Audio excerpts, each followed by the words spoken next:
Oh, thank you.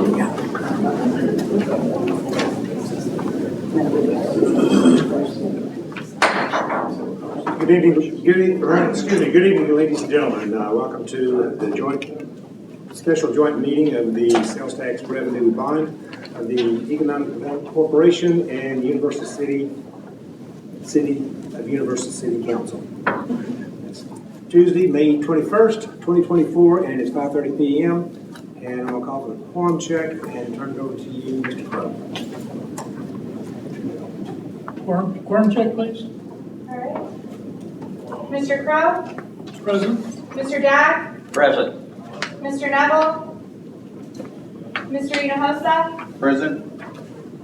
Ms. Fitzpatrick? Here. Mr. Goolsby? Here. Mr. Coleman? Here. We have a quorum for the EDC. Thank you. I'll move on to City Council if that's all right. Mayor Pro Tem Fitzpatrick? Here. Councilmember Bowman? Here. Councilmember Goolsby? Here. Councilmember Putt? Here. Councilmember Rebaul? Here. Councilmember Vaughn? Here. Mayor Maxwell? Here. We have a quorum. We'll proceed. Who's going to give a presentation?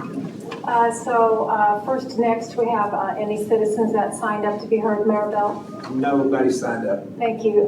So then I will go ahead and give a quick overview, and then we'll have Mr. Hinojosa do his presentation.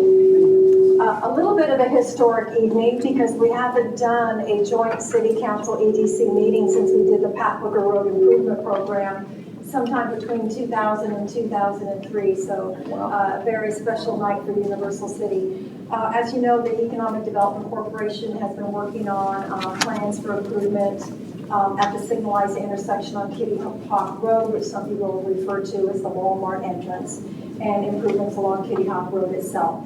So they have been working toward issuing debt for that. So Mr. Victor Hinojosa, who is the financial advisor to both the City Council and the EDC, is here tonight. He's going to run you through the process that we went through and then let you know how we came out when we went out to market today.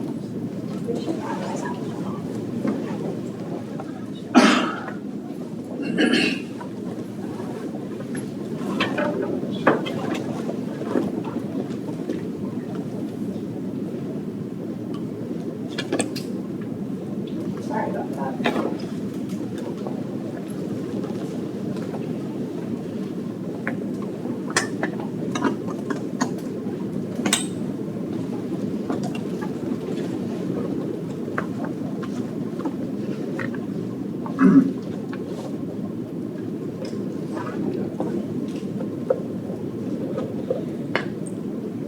Are you able to get the PowerPoint version? Yeah, absolutely. Okay, thank you.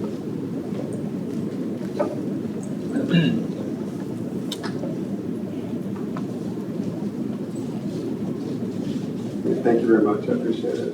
Honorable Mayor, members of the council, board of the EDC, thank you for having me here this evening. For the record, my name is Victor Quiroga with Specialized Public Finance, and we have the honor representing the city and the EDC as your financial advisors. Before I begin the presentation, let you know how the bond sale went that you allowed us to move forward with. There's other individuals here that are part of the financing team, Lauren Ferrero and RJ Ruiz. They're with the law firm McCall, Parkes and Gordon, and they represent the EDC and the city as bond attorneys, and so they develop all the legal documents that are required for the issuance of bond and also preparation of the resolutions and the agenda language that you're considering this evening. So under this joint meeting, the EDC and the City Council are considering the approval of the issuance of bonds, and my clicker's not working. There you go. Okay, gotta turn it on, I guess.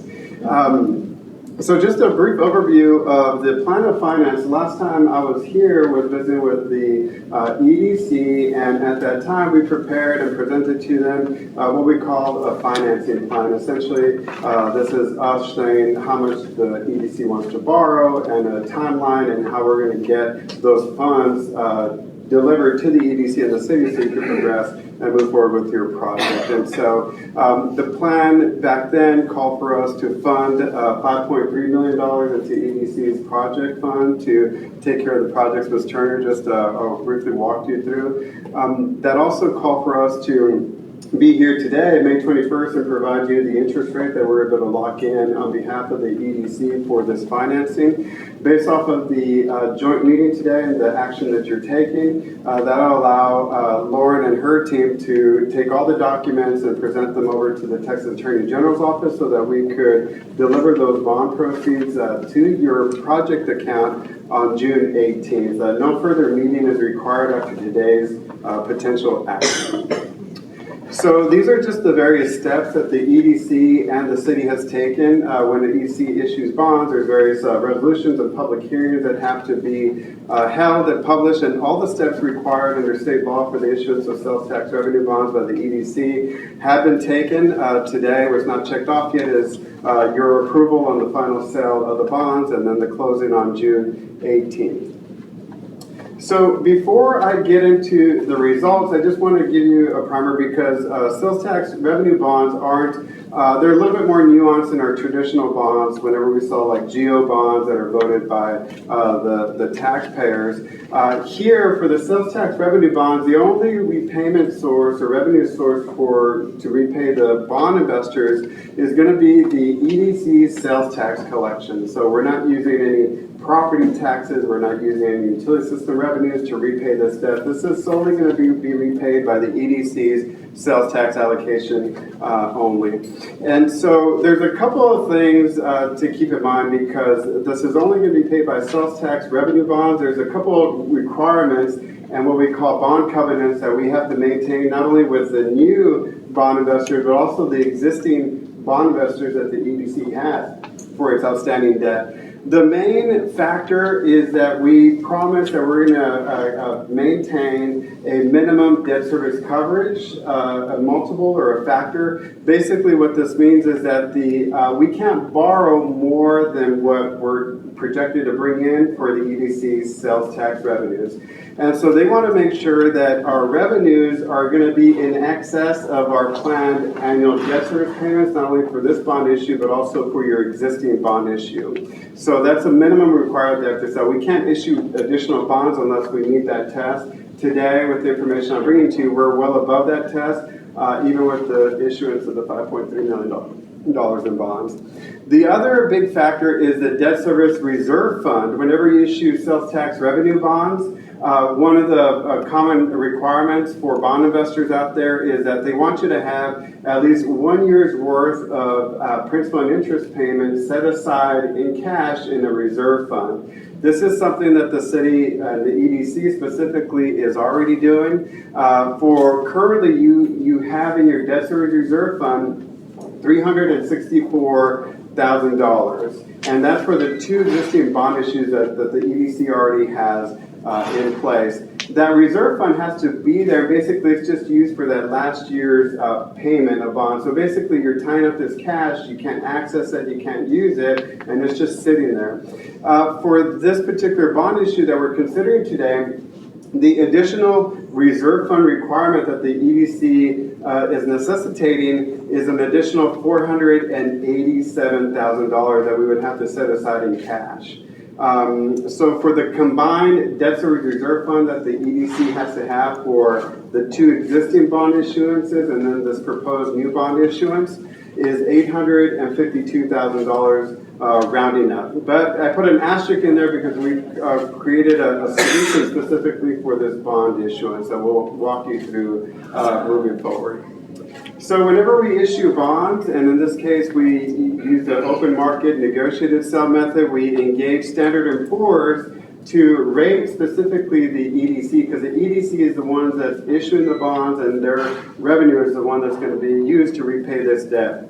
And so in visiting with Standard & Poor's, the administration staff did a wonderful job explaining all the projects happening and just the general credit worthiness of the city. The EDC specifically, Standard & Poor's rated us at an A+, which is pretty standard for a sales tax revenue bond.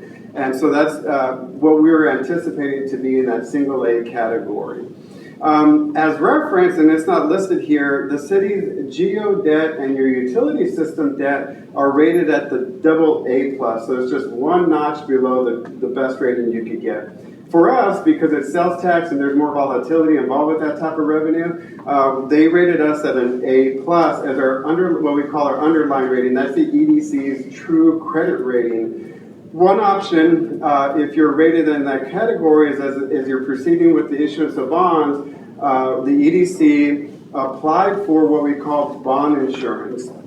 And there's a couple of firms that do that. And basically, when we apply for bond insurance, what we're asking that insurance company is that if we could use their credit rating when we enter the bond market, and the bond insurance's credit rating is at a AA-, so it's one notch above what the EDC's is.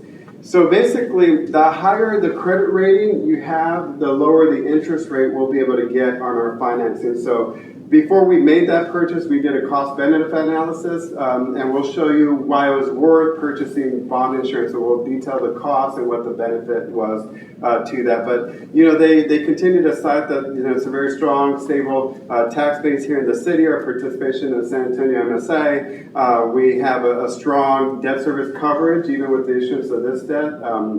We have a lot of capacity, and also just the city's general credit worthiness and its strength, the strong policies you have in place. So that's the reasons why they came up with the A+. Moving forward here, when we entered the market, we were able to lock in a fixed interest rate for the EDC's financing of a 3.86%. This is a fixed interest rate for the next 15 years. And they will not change unless in the future you decide to either refinance it or pay it off early. But for the first 10 years, typically, we can't touch it. It's call protected. So, and when we were here visiting with the EDC board on March 14th, we were projecting in our conservative estimates, as y'all know, I'm pretty conservative when I plan these things.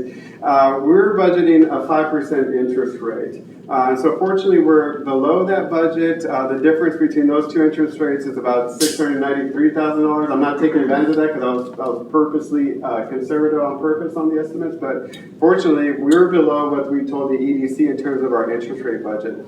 The bottom section here, the debt service coverage ratio, that's on the column on the right side. That's column H. You can see there that we're pretty comfortably above that 1.4 times minimum that's required under the current bond covenant. So we're pretty good there. What we did with this financing, you can see column E, this is where today's financing is listed. On purpose, we minimized the first 2 years of annual principal and interest payments because we have some existing debt that's falling off of the books for the EDC. So we're basically just trying to wrap it around this new debt, around the fact that your existing debt is going to fall off. And so we're just trying to smooth it out a little bit. Just so you're not tying up your entire cash on debt service payments. But you can see there the interest rate of 3.86. We're comfortably able to stay within the minimum debt service coverage factor that we promised existing bondholders and future bondholders. This is a term sheet. This is basically a summary of the transaction that you're approving or considering to approve today. I highlighted the sections that were unknown when we came to the EDC board back in March. Now, as I indicated earlier, we're able to attain a fixed interest rate of 3.86% below our budget. Just like your existing bonds, we're going to be making semi-annual interest payments and annual principal payments for the next 15 years. We were able to purchase the bond insurance under the bond rating. The bonds today, when we marketed them, actually carried the AA-, a little higher, one notch level higher than the EDC's underlying bond rating. And also, we were able to satisfy your reserve fund through a purchase of an additional insurance policy, so you're not tying up over $450,000 in cash in a reserve fund. And we'll talk about that here in the next page. The underwriter we used was SWBC, based in San Antonio. So my last slide here, ladies and gentlemen, is just a summary of everything I said through this presentation. The EDC's underlying rating came out at an A+ by Standard & Poor's with a stable outlook.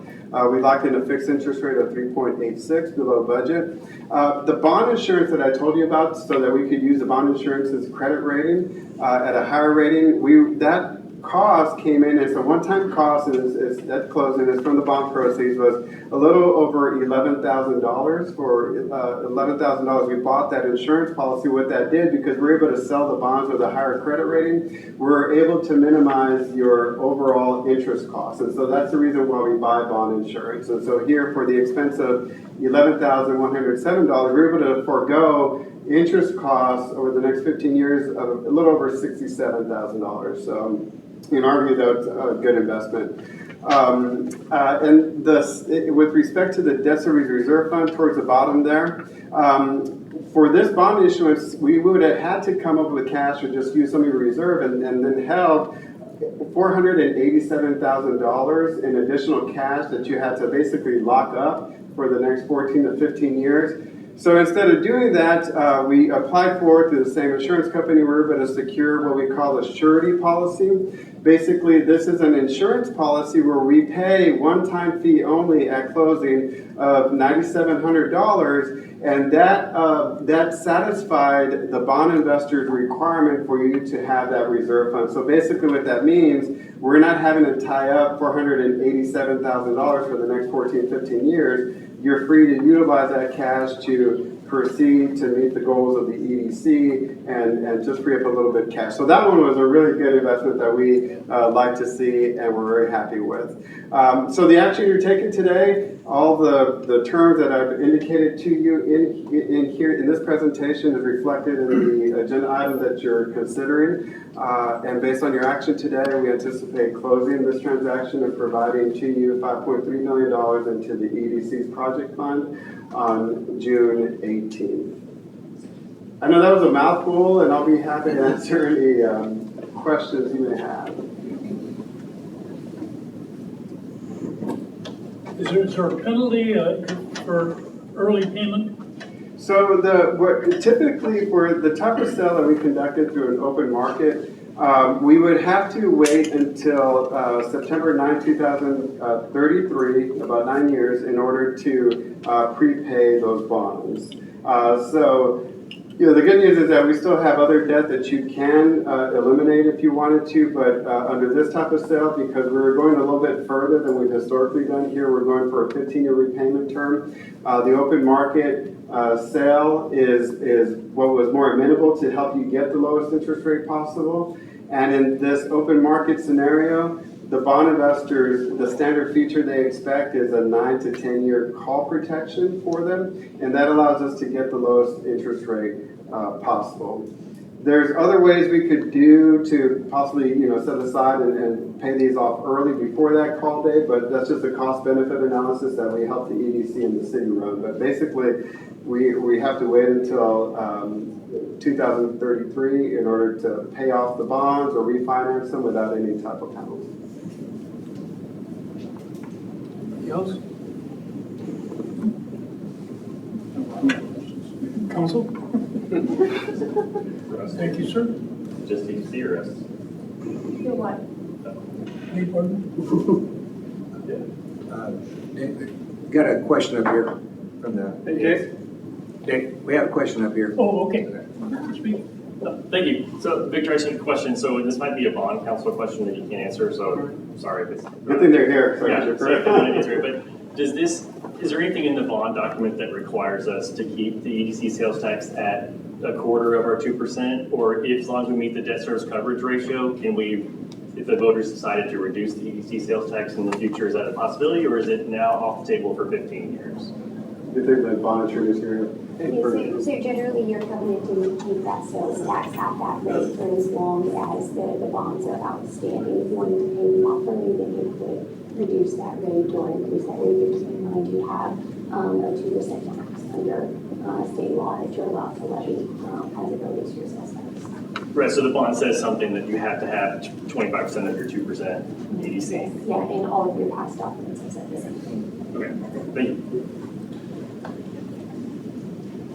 Any more questions? Nope. Done. Thank you, sir. So I believe now, Mr. Crow, the EDC, you'll need a motion and a second, and then a vote before the city council does its business. Need a motion? Vote? And Maribel was kind enough to print out the motions for you, so for the sake of yourselves and your bond counsel, if you could read them as written, that would be much appreciated. Speak for you. Motion, tab A, EDC, resolution number 2024-8-A. I move to approve the EDC's bond resolution. I second it. I have a motion and a second. Would you poll the committee, please?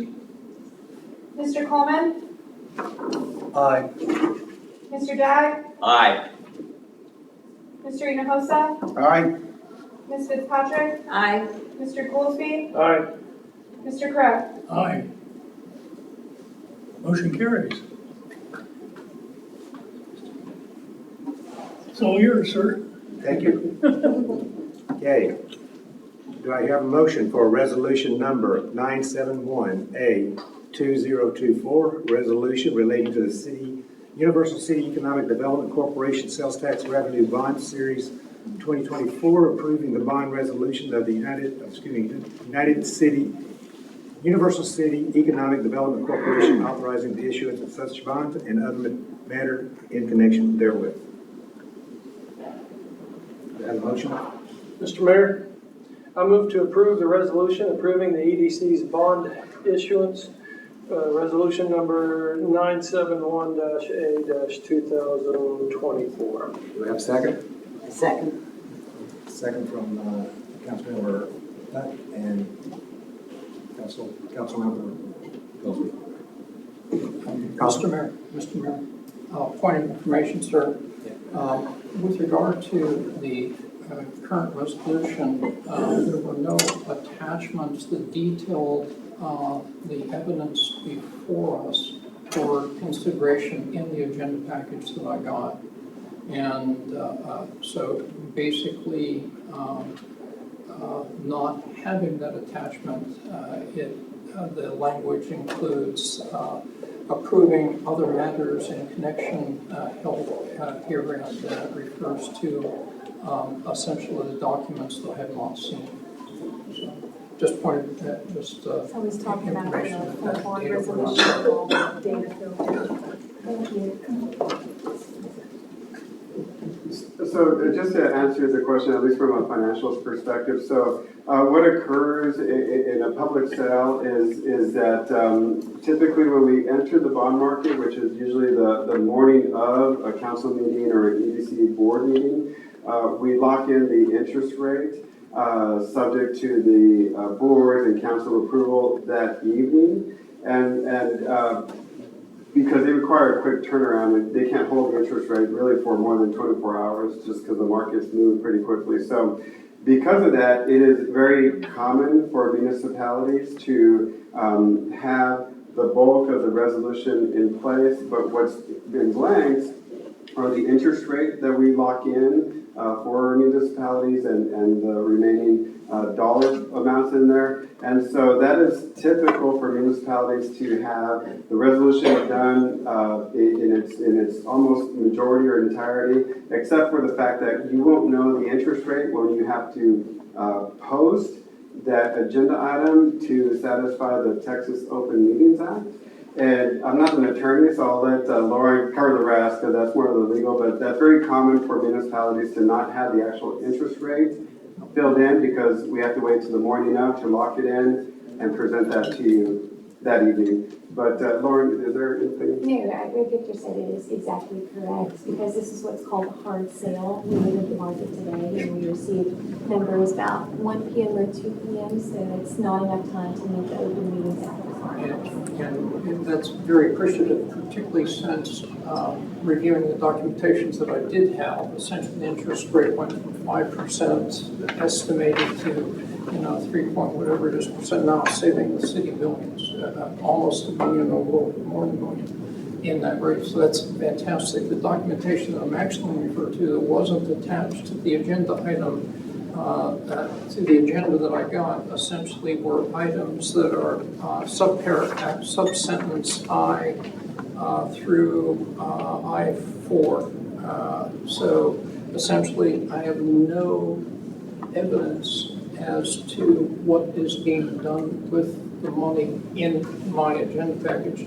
Now, because I'm a new council person, you'll have to forgive that it may restrict what I can do from this side. So, if that makes any sense. Are you referring to the ancillary documents, the payment agreement, the tax awards agreement, those sort of items? I'm sorry. What items are you referring to? Essentially, this is a composite proposal where essentially not only the reunion project, but also the aviation project is involved. And basically it rolls from standby. I will identify the first time: acquisition, demolition, renovation, improvement, equipment purchase, and acquisition of land in the vicinity of Walmart. And then it has essentially 3 paragraphs for other things, including drainage improvements, incidental project for what appears to be the aviation district. So basically, I'm not sure exactly what the vote is for, but that is not for the bond, the value of the bond. It's for essentially the information that we're signing for. Yeah, not your side, but and I appreciate what you've done in reducing the interest rate. So that's why I'm going to call the comment. So can I have a point of clarification? Are you asking what is it the EDC is intending to do with the money? Yes, ma'am. Because the language that you read is just the language that they put out to the bondholders that the EDC can legally do with the money, right? That fits within their parameters. But this specific project is the one that we talked about when we met the other day. And that this is 4.3 million is for the entrance at the Walmart, the signalized intersection, widening it, extra turn lanes, roundabout, improvements to Kitty Hawk Road, and then 1 million is set aside for the reunion infrastructure project. That's what the EDC is declared to do with the money. And as the information that you have that went out to the bondholders, both of those projects fit within that description. And basically, this template comes exactly from state statute, and basically is not really very specific for what is to be done per se. So what we do is look at what the EDC is legally authorized to do, both under state law and its bylaws, and then based upon the description given us by the city as to what they want the project to be, we craft that project description. And then there have been a couple of items which you might not be privy to, and I want to go ahead and go over as to how that project was legally disseminated to the greater public. There's been a couple of items that have existed. We've had 2 public hearings related to that. There's also been a publication in the Express News related to the project, so that anyone who is interested in learning more about the project could attend those hearings. That each of those meet the project description that's required by state law. Appreciate that. Any other discussion? Just to clarify what Mr. Rubel's saying, so maybe to allay some of his concerns, but once these projects start, those would still come to council under the same procedures that the EDC goes through, right? Where if they said we've identified a contractor for this project, and then we would Right, so, but you've already approved 2 resolutions identifying what the projects were. So the only thing that the EDC has left at this juncture is to send the plans that they have done out for construction. And then those will go back to them once they have the RFP, and they'll go ahead and authorize and select the general contractor. So there's nothing else for city council to do at this juncture. Except approve the bonds. Except approve the bonds. But the EDC's already identified the projects. They've already brought that to you. You already had 2 resolutions reading on the bond projects. So there's no reason for tonight for it to go back to city council. Unless they decide they want to change the scope of the project, then it would be within their purview to take that back. But at this point, you know, they're locked and ready to go. Their plans are ready.